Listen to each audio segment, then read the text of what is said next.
বিসমিল্লাহির রহমানির রহিম।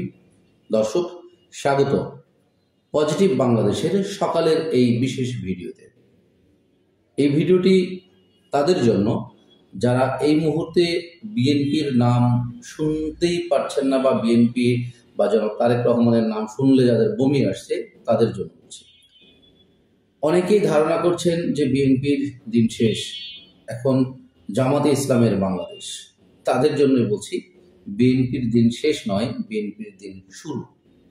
আপনারা হয়তো অনেকেই ধারণা করছেন জনাব তারেক রহমান দেশে কেন আসছেন না, বা দেশে আসতে পারছেন না কেন, জামাতের চাপে হয়তো তিনি দেশে আসছেন না।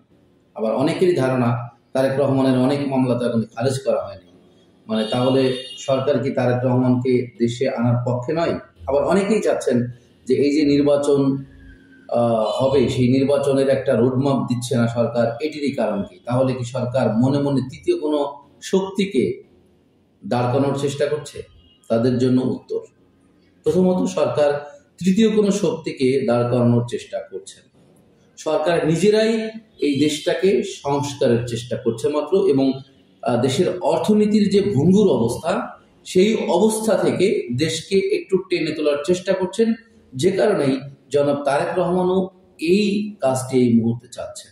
আচ্ছা, আপনারা ধরে নেন জনাব তারেক রহমান দেশে আসলেন, বিএনপি সরকার গঠন করলেন। এই মুহূর্তে বিএনপির কাছে মানুষের চাহিদা কি থাকবে? এবং বিএনপির সমর্থক আমি মনে করি এই মুহূর্তে আগে যা ছিল তার চেয়ে সবচেয়ে বেশি এবং রেকর্ড পরিমাণে এই মুহূর্তে বিএনপির সমর্থক, অর্থাৎ সারা বাংলাদেশে বিএনপি ছাড়া আর জামাতের কিছু কর্মী ছাড়া কিন্তু কোনো আওয়ামী লীগ বা এনটি বিএনপি কেউ নেই। সুতরাং এই যে 20 কোটি মানুষের চাহিদা, ব্যাপক চাহিদা মানুষের, এই ব্যাপক চাহিদা কি জনাব তারেক রহমান ক্ষমতা গ্রহণ করলেই সেটি মেটাতে সক্ষম হবেন? এটি জনাব তারেক রহমানের নেতৃত্ব, এবং নতুন নেতৃত্বে তিনি যে আসবেন এবং তিনি এখনই বোঝাতে সক্ষম হচ্ছেন আসলে তিনি কতটা পরিপক্ক হয়েছেন।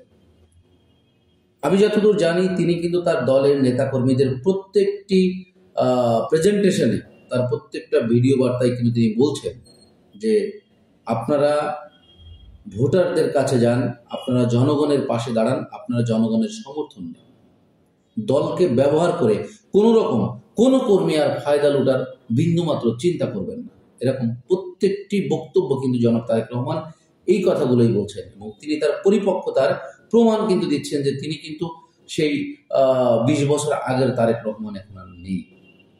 রাজনীতিতে, ওয়ার্ল্ড পলিটিক্সে, ওয়ার্ল্ড ক্লাস নেতৃত্বে, লিডারশিপে এই মুহূর্তে তারেক রহমান কিন্তু সবচেয়ে বেশি এগিয়ে থাকবেন। এবং আমার মনে হয় এখন যদি জরিপ করা হয়, সারা পৃথিবীর মধ্যে যারা ইয়াং লিডার বা যারা দক্ষ লিডারশিপ দিয়ে দেশ পরিচালনা করতে পারবেন, তাদের মধ্যে তারেক রহমান হবেন অন্যতম। এখন আসেন তারেক রহমান কেন আসছে না, বা তার কেস খারিজ হচ্ছে না, এই বিষয়ে কথা বলি।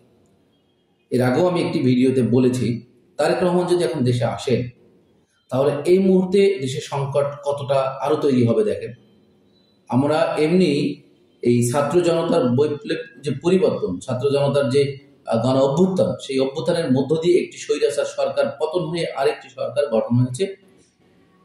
সর্বদলীয় সরকার বলেন, অন্তর্বর্তীকালীন সরকার বলেন, একটি সরকার গঠন হয়েছে। এই সরকারের প্রধান যিনি ডক্টর মোহাম্মদ ইউনূস, তার সমর্থনও কিন্তু ব্যাপক পরিমাণে, এবং তিনি কিন্তু সারা পৃথিবীর মধ্যে একজন ব্যক্তি যিনি প্রধানমন্ত্রী নোবেল প্রাপ্ত, সেই ডক্টর ইউনূস এখন যদি তারেক রহমান আসে, তাহলে এই দেশের জনগণ আমরা এরকমই ডক্টর মোহাম্মদ ইউনূসকে পেছনে ফেলে তারেক রহমানের দিকে ছুটে যাব সবাই।